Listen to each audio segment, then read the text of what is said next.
7:03 a.m. Seguimos informando, amigos televidentes, y tal como se lo manifestamos al inicio de la presente emisión informativa, el Gobierno Nacional presentó el cuestionario de preguntas para un referendo constitucional que se aspira a realizar antes o a la par de las elecciones seccionales del próximo año, del 2023. Los ejes en los que se plantea la iniciativa son seguridad, calidad, institucionalidad y también el cuidado del medio ambiente. Así es, esta presentación fue hecha el día de ayer. Ustedes tienen en sus pantallas del evento en el cual se dio a conocer este cuestionario que más tarde fue llevado a la Corte Constitucional, en donde se hará una revisión previa de constitucionalidad de cada una de las 8 preguntas que forman parte de este cuestionario. La Corte tiene 20 días para pronunciarse al respecto. Lo que se ha dicho es que aquí se va a hacer una revisión del lenguaje, que sea un lenguaje simple, que no induzca a ninguna respuesta ni favorable ni tampoco en contra, y además también que no genere ningún cambio sustancial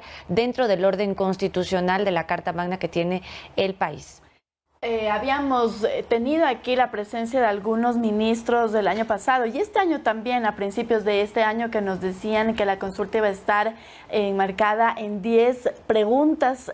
Otros decían en 12, sin embargo, como hemos visto el día de ayer, han sido solo 8 las que se presentaron. No se incluyeron temas económicos y tampoco se incluyó, como también se había adelantado en algún momento, temas de reforma laboral. Pero nosotros tenemos un detalle, Vero, de cuáles son las preguntas que se han planteado y que la Corte Constitucional deberá analizar.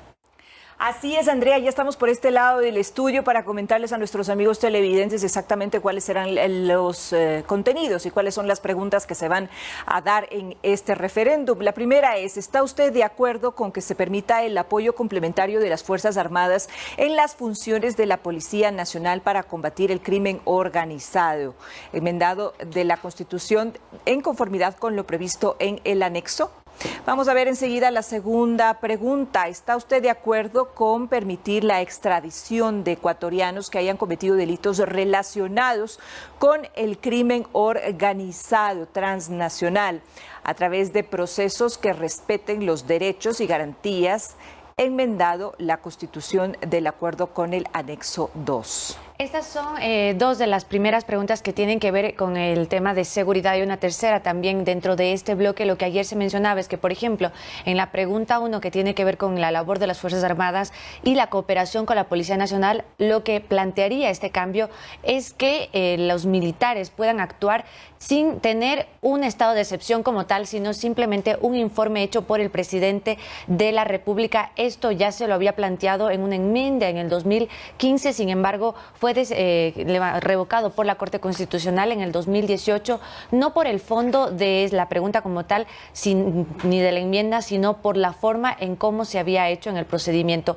Por eso los expertos dicen que esta es una de las preguntas que podrían ser calificadas con un visto bueno por parte de la Corte Constitucional. ¿Qué es lo que ocurre en la segunda pregunta? Y ustedes recordarán, según la Constitución de Montecristi, no se puede extraditar a ningún ecuatoriano por cualquier delito que haya cometido. Ahora lo que se propone es que se pueda extraditar, pero además de eso que se pueda juzgar con una, digamos, una justicia un poco más dura en otros países. Y continuamos con la siguiente pregunta, amigos televidentes. ¿Ustedes están de acuerdo con garantizar la autonomía de la Fiscalía General del Estado para que ésta seleccione, evalúe, ascienda, capacite y sancione a los servidores que la conforman a través de un consejo fiscal, enmendando así la Constitución de acuerdo con el anexo? En ese sentido, Carito, en el anexo 3, en ese sentido también es importante destacar que se está proponiendo que la Fiscalía General del Estado tenga completa autonomía. Así es, y eso de hecho es lo que ha solicitado la Fiscalía como tal, tener una verdadera autonomía, es lo que ha manifestado, pero además también esta es una de las iniciativas que ya se proponían en consultas populares anteriores. Recordarán ustedes lo que estaba proponiendo los ex miembros del Consejo de Participación Ciudadana Transitorio como una iniciativa ciudadana, porque decían que el tema de la Fiscalía como tal necesita la independencia por parte de la Consejo de la Judicatura, que es actualmente el órgano que además se encarga de la evaluación, pero que se contrapone con las funciones que tiene la Fiscalía. Ayer ya hubo un pronunciamiento al respecto, Andrea. Así es, y nosotros tenemos el pronunciamiento. Me confirma producción si tal vez lo podemos también poner en Carapungo, en una reunión que se tuvo con varios ciudadanos. Así es, allí se comentó un poco el tema al respecto y sobre todo también esto tiene que ver por el hartazgo de la ciudadanía frente a lo que ha sido el trabajo legislativo, no solamente de esta asamblea, sino de las anteriores. Pero más allá de esta percepción ciudadana, hay que decirlo, muchos critican que se impulse esta reducción porque de hecho Ecuador tiene solamente 8 representantes por 8 asambleístas por cada millón de habitantes, lo cual no es recomendado por las normas internacionales. Es uno de los países de América Latina que tiene mayor subrepresentación parlamentaria, lo cual hace que esto también genere o tenga una tendencia hiperpresidencialista que en el pasado se criticó mucho porque al tener el gobierno de turno una bancada afín o puede convertirse esto también en algo contraproducente con la democracia. Lo que se ha mencionado también es que este cálculo que se plantea ahora deberá ser analizado. La Corte Constitucional en el pasado también tuvo reparos a que se pongan requisitos para ser asambleísta o para ser un representante de una autoridad de elección popular, porque esto se cuestiona como discriminatorio. Así es. Estaremos pendientes entonces. Esa pregunta es muy interesante, sobre todo por la participación y por la contextualización que se le dé a la participación de los asambleístas en la función legislativa. Continuamos analizando las preguntas de la consulta popular, amigos televidentes. La quinta pregunta sería: ¿está usted de acuerdo con exigir que los movimientos políticos cuenten con un número de afiliados mínimo equivalente al 1.5% del registro electoral de su jurisdicción y obligarlos a llevar un registro de sus miembros auditado periódicamente por el Consejo Nacional Electoral, enmendando así la Constitución del acuerdo con el anexo número 5? Esta pregunta apunta a 272 movimientos políticos y deja de lado los partidos políticos. Lo que dicen entonces es que se procure o se garantice que el Consejo Nacional Electoral pueda realizar un padrón electoral de su jurisdicción, pueda obligarlos a llevar un registro de sus miembros auditado periódicamente. Eso es lo que debería hacer el Consejo Nacional Electoral, con un mínimo equivalente al 1.5% del padrón electoral por cada movimiento político. Esto también tiene que ver mucho con la representatividad y la legitimidad de las personas que son electas y forman parte de estos procesos de comicios, porque se ha mencionado mucho, y recuerden ustedes, amigos televidentes y compañeras, las denuncias que se plantean por las irregularidades dentro del padrón electoral. Aquí mencionábamos no hace mucho que quizá la ciudadanía o muchos forman parte de partidos políticos sin ni siquiera tener conocimiento de esto, y justamente esta pregunta apunta a eso. Ahora, lo que también tiene que considerarse es que dentro de este proceso la Corte tendrá que determinar cuáles pasan por enmienda y cuáles tendrán que ser reformas constitucionales que tengan que primero pasar por la Asamblea Nacional.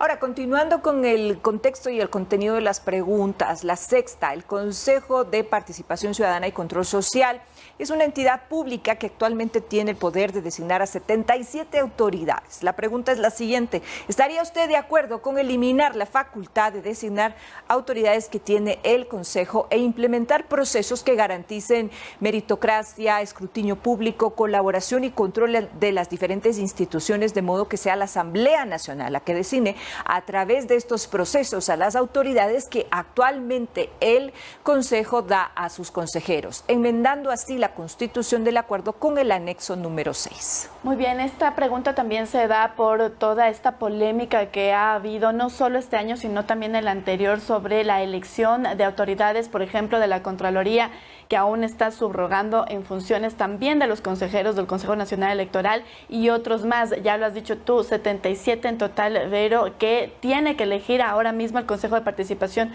Ciudadana. Pero también está el anexo que tiene esta pregunta, es para que la Asamblea Nacional pueda elegir a los representantes del Consejo de Participación Ciudadana y ya no que se haga dentro de los comicios como ocurrirá en el 2023. Así es, correcto, Andrea. Es muy importante entonces la reflexión frente a esta situación por parte de la ciudadanía. Continuando con las preguntas, amigos televidentes, la séptima pregunta: la Constitución excluye del Sistema Nacional de Áreas Protegidas a las áreas de protección hídrica, por lo que éstas no gozan de su protección. Ahora, la pregunta es: ¿está usted de acuerdo con que se incorpore un subsistema de protección hídrica al Sistema Nacional de Áreas Protegidas, enmendando así la Constitución de acuerdo con el anexo 7? Esa es la pregunta. Y Y para finalizar, la pregunta 8. La Constitución no prevé compensaciones a quienes apoyan a la generación de servicios ambientales. La pregunta sería, ¿está usted de acuerdo con que las personas, comunidades, pueblos y nacionalidades puedan ser beneficiarios de compensaciones debidamente regularizadas por el Estado ecuatoriano por su apoyo a la generación de servicios ambientales, enmendando así la Constitución de acuerdo con el anexo 8? Muy bien, estaremos entonces pendientes de lo que pueda resolver la Corte Constitucional para